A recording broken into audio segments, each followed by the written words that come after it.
Israel e Hamas anunciam um acordo de cessar fogo. E você vai ver também. Donald Trump e Joe Biden disputam a autoria do acordo de paz em Gaza. Governo revoga a fiscalização do Pix após onda de fake news. E mete alerta: 15 estados brasileiros devem ter chuva forte nos próximos dias. E ainda, Paulistão 2025 começa hoje, com Palmeiras em campo. Tudo isso você confere a partir de agora no Jornal das 18h30.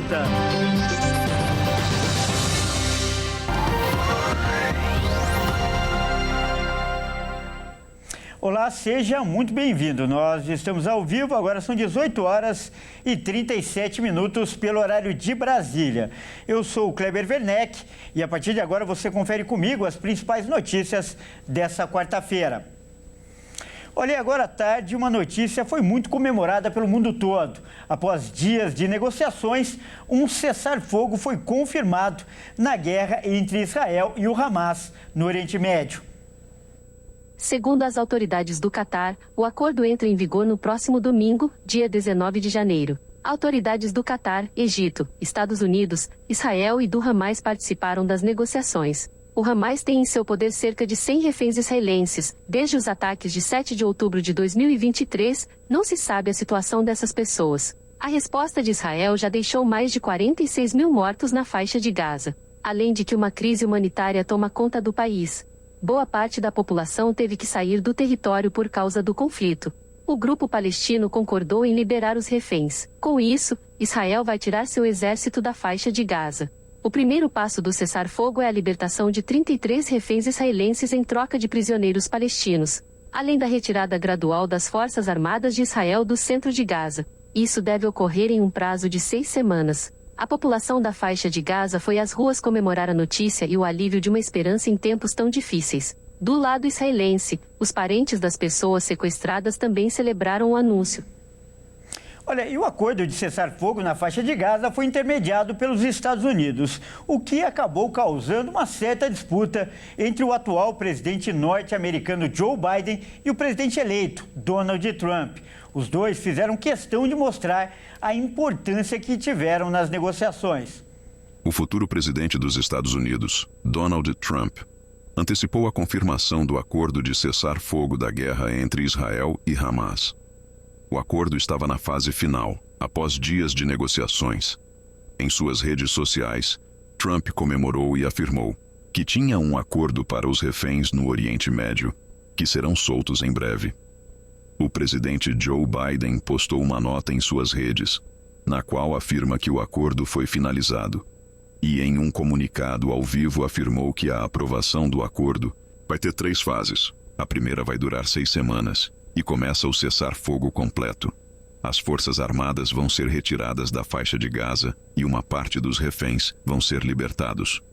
Na segunda fase, o restante dos soldados e reféns vão ser retirados de Gaza e o cessar-fogo temporário vai se tornar permanente. Olha, e para falar mais sobre esse assunto, que como a gente já disse, chamou a atenção do mundo todo hoje, nós vamos conversar agora com um especialista. O nosso convidado é o professor Ricardo Rios, ele que é mestre em Relações Internacionais.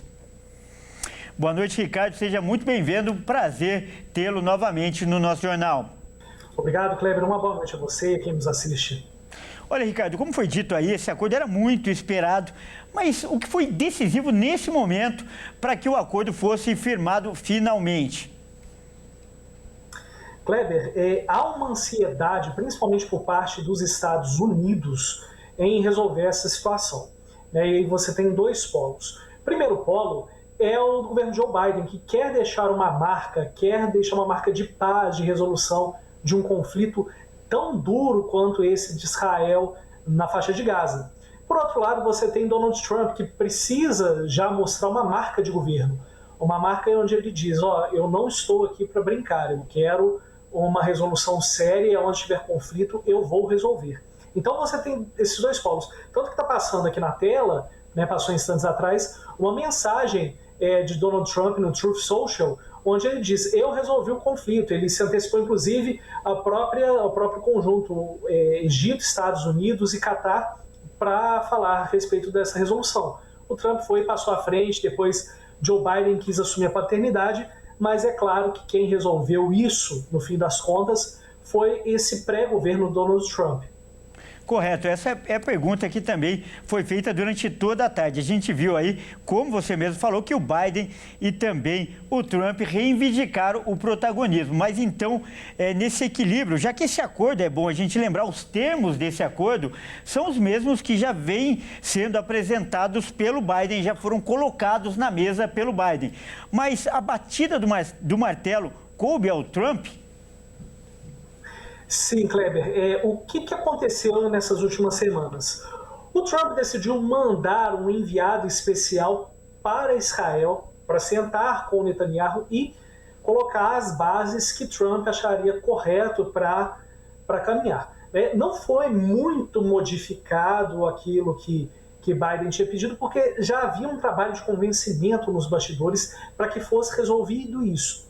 Então, esse enviado de Trump, nem diplomata ele é um empresário do ramo da construção civil, ele é judeu, então ele inclusive foi num Shabat, no dia do descanso judaico, se sentar com Netanyahu e fazer algumas negociações, alguns acordos que, pelo que a gente viu hoje, foram bem frutíferos. Esse enviado do Trump, ele não deixou nenhuma margem de negociação, ele falou: é isso que a gente quer e você tem que cumprir. Então, o Netanyahu, muito reticente, decidiu aceitar, e aí terão as 3 fases de negociação, a primeira valendo a partir do dia 19, domingo, último dia do governo Biden. Correto. E o gabinete do Netanyahu afirma que ainda existem alguns pontos abertos nesse acordo. Quais pontos seriam esses que Israel ainda reluta em fechar, em dar como sacramentado? Kleber, o primeiro ponto é garantir de que todos os reféns que estão sob posse do Hamas serão libertados. Esse é o ponto mais polêmico. Por quê? Não há hoje uma garantia de que, após findada essa primeira fase de negociações, primeira fase de acordo, que duraria aí 16 dias, que os outros reféns seriam retornados a Israel. Você não tem essa garantia. A partir do momento que eu não tenho a garantia, o que sobra para o Hamas e para Israel e para os Estados Unidos? Mais margem de manobra em negociação. Qual é a negociação que a gente vai ter daqui a 16 dias, ou seja, lá por volta de finalzinho de janeiro, meados do início de fevereiro? Ninguém sabe por quê. Quem terá o controle será Donald Trump. E Trump, nos últimos dias, se tornou uma caixinha de surpresas. Então, tudo depende do ânimo de Trump e de seus negociadores para que a gente chegue na segunda fase. E por que isso depende muito? Porque a gente não sabe qual é o futuro dessa negociação, o que cada um vai ter à mesa para poder entregar nessa negociação. Tá certo, então nós acabamos de conversar com o professor Ricardo Rios, ele que é mestre em Relações Internacionais. Ricardo, mais uma vez, muito obrigado pela sua participação. Eu que agradeço. Kleber, uma boa noite a você que nos assiste. Espero que na minha próxima participação eu venha aqui com mais boas notícias. Com certeza. Muito obrigado e até mais.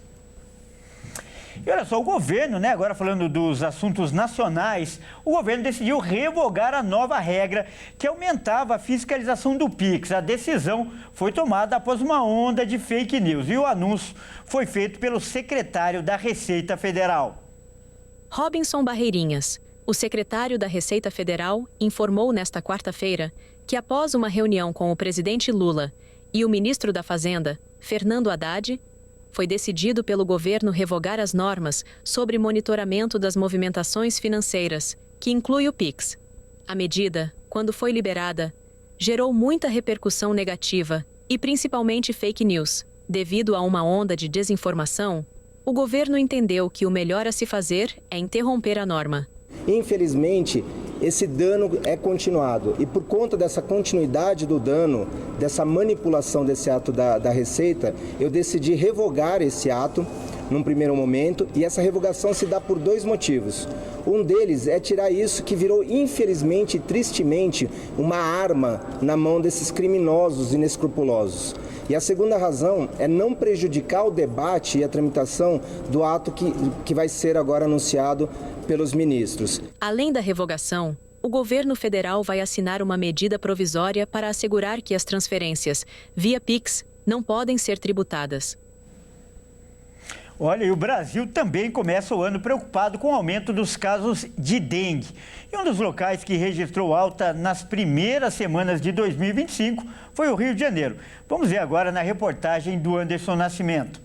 Ano novo, metas novas. Entre elas, acabar com um surto de dengue no estado do Rio de Janeiro, que em 2024 provocou a morte de 232 pessoas. Contando as primeiras 2 semanas de 2025, o estado do Rio registrou 810 casos de dengue. O número aponta uma melhora considerável em relação ao ano passado, que nas 3 primeiras semanas epidemiológicas do ano, contabilizadas do dia 31 de dezembro de 2023 até o dia 20 de janeiro de 2024, registrou mais de 16 mil casos prováveis da dengue. Entretanto, o estado permanece em alerta com a combinação de verão com as chuvas em boa parte do Brasil. Muitas regiões do país estão sob o sinal de alerta para o início da temporada de arboviroses, que são as contaminações de doenças causadas por vírus transmitidas por mosquitos, aranhas e carrapatos, com destaque para a dengue. Ao todo, o país já registrou mais de 48 mil casos prováveis de dengue e 4 mortes pela doença nesses primeiros 15 dias de 2025. Informação apontada no painel do Ministério da Saúde, que acompanha a evolução da doença no Brasil. Projeções do Ministério da Saúde apontam que em 2025 haverá aumento na incidência nos estados de São Paulo, no próprio Rio de Janeiro, Espírito Santo, Tocantins, Mato Grosso do Sul e no Paraná. Atento à situação, o governo federal segue oferecendo suporte técnico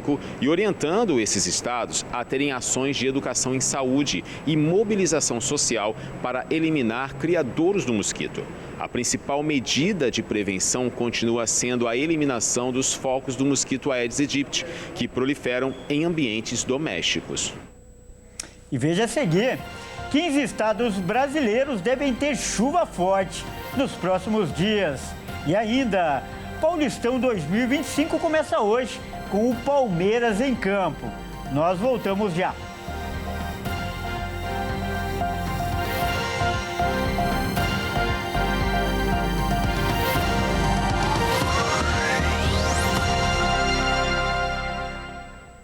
Mais uma vez, seja muito bem-vindo. Nós estamos de volta e ao vivo.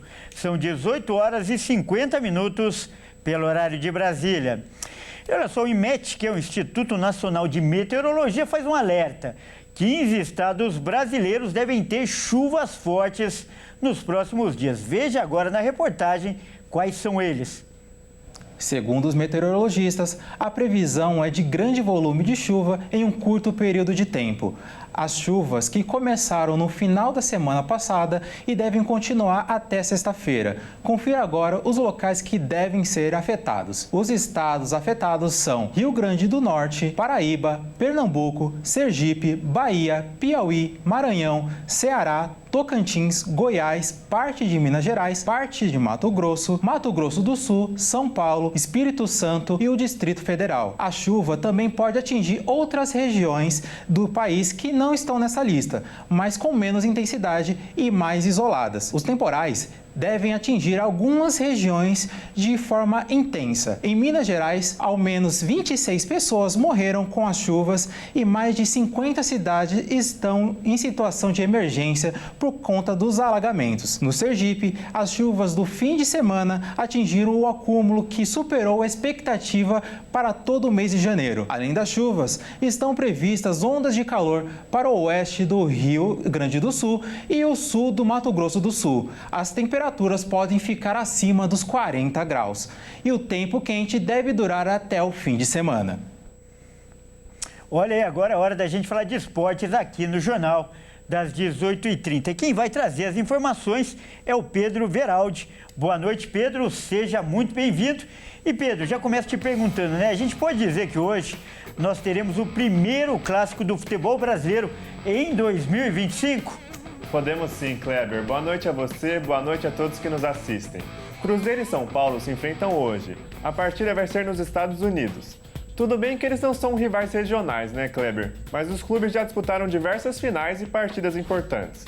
Por mais que a partida de hoje seja apenas uma partida de pré-temporada, um amistoso, os times têm a oportunidade de colocar os seus reforços dentro de campo. Do lado do Cruzeiro, acho que todo mundo espera a estreia do Gabigol e do atacante Dudu. Agora no São Paulo, com certeza a expectativa é ver o camisa 10 Oscar voltando a vestir a camisa do tricolor.